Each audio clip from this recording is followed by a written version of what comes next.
Hey friends, and welcome back to my channel. It's Teresa here with a layout for the Rachel Jefferies creative team. And today I am working with the Yearn project kit. This is originally available through the Substack subscription to subscribers over at Paper, Pixels, and Paint, and has recently become available at thelilypad.com. I will link that product down below for you. And so to start with, I want to take you to my Photoshop screen and show you a couple of special things that I did in this layout process. Okay, so at my Photoshop screen, you can see here the layout as I designed it prior to printing and cutting. And so there's a couple of things I wanted to show you. First off are these little color swatches here, what I'm calling color swatches in green, pink, and gold. And originally those color swatches appear in the Elements folder looking like this. They're Rachel calls them textured transfer, and they kind of feel like fabric or tissue paper almost to me. And I love how she's left it black or white, block print on black. But what I decided to do was to incorporate more of the colors from the collection itself. And so the first thing that I'm going to do is select a color from this collection to change that ephemera. And I'm going to pick this beautiful gold color. And so with my color picker tool over here to the left, once you click on, I'm clicking on the brightest gold here. And once you click on that, you'll see the gold color that you just selected set as your foreground color now. And then I'm going to go to the original ephemera piece here, and I'm going to add a layer on top, and then I'm going to go and select the paint bucket tool, and I'm going to fill that layer 2 with that color.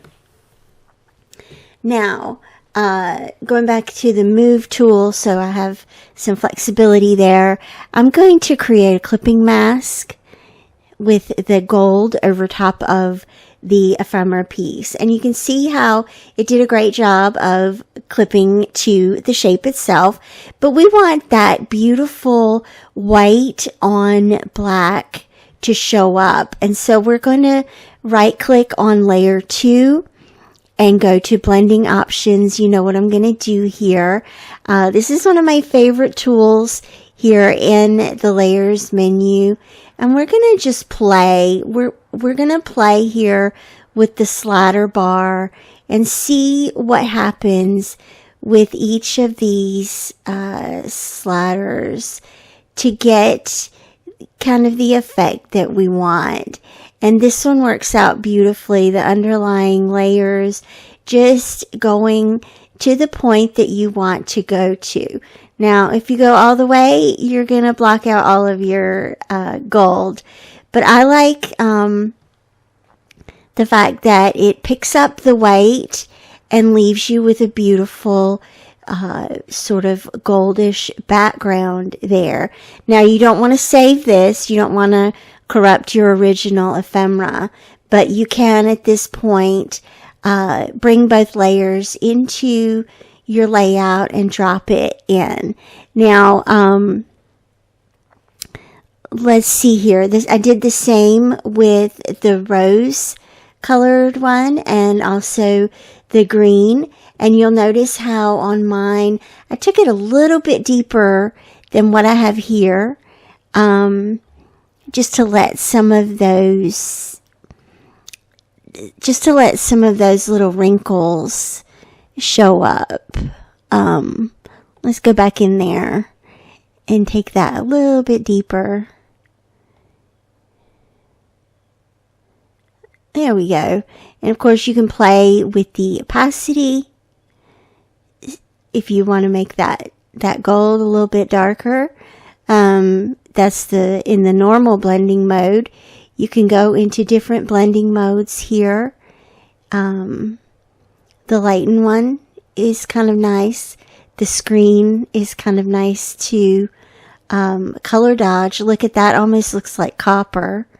And I just encourage you to play around in here and see what you find and what piques your interest. So hopefully that shows you how I came upon those little scraps there. And then the other thing I did that I wanted to show you particularly is this photo that is blended with one of the mixed media elements in the collection. And so let me hide some layers here. So the frame itself, where's the frame itself? Hang on just a second here while I find the frame. You're kind of getting the idea already. Here it is. The frame itself is this beautiful oval textured piece. And so I drew a simple ellipse underneath it. I'm going to hide that frame now. I drew a simple ellipse underneath it for the photo and brought the photo into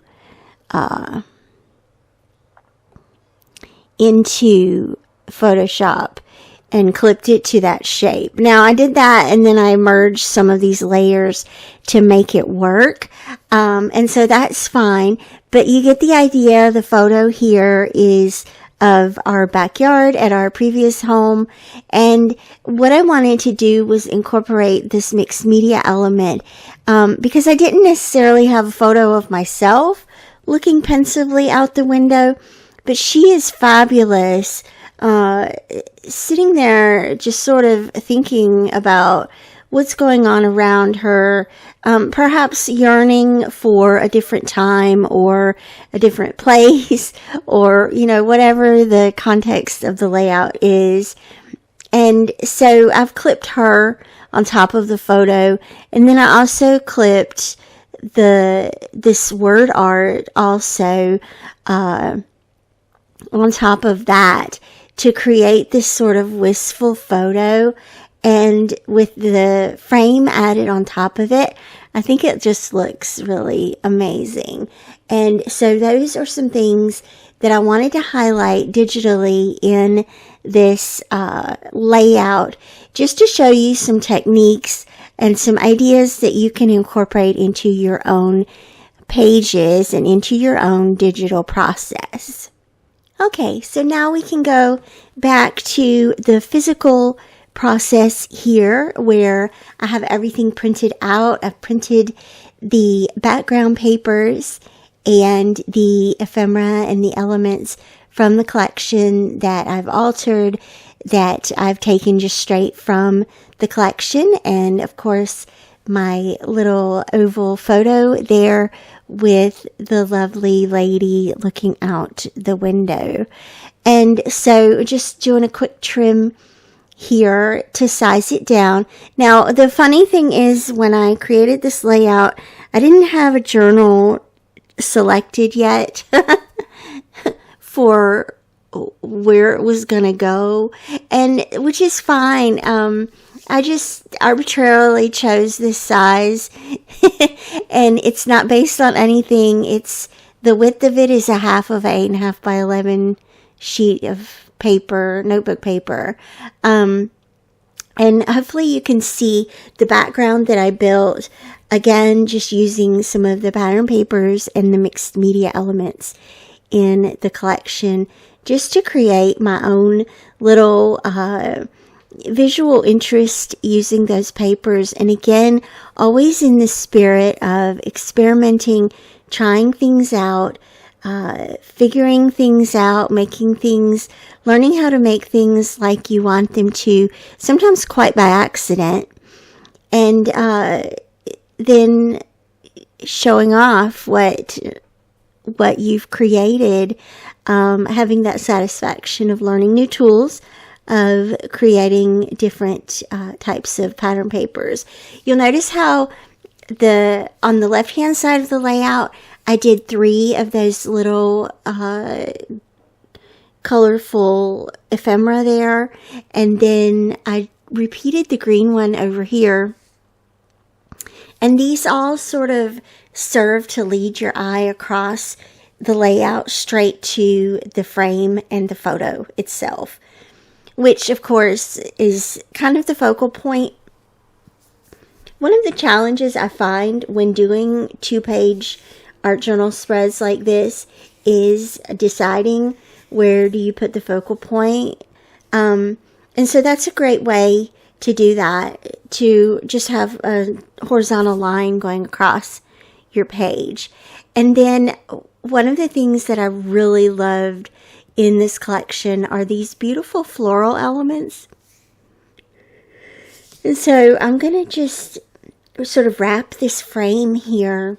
The contrast of those florals next to that dark, weighty frame really intrigues me, and I love that. I love using contrast in my layouts.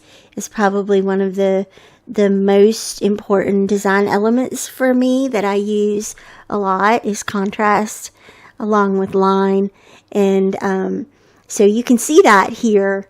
And then the vertical lines in the background sort of provide a counterpoint to the horizontalness of everything that's on top.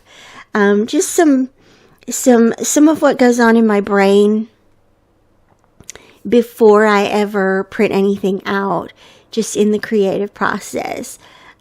So that kind of completes the layout for today. Thank you so much for joining me. Again, I will link the Yearn kit down below for you. As always, thank you so much for watching, and I'll see you back here again real soon. Bye-bye.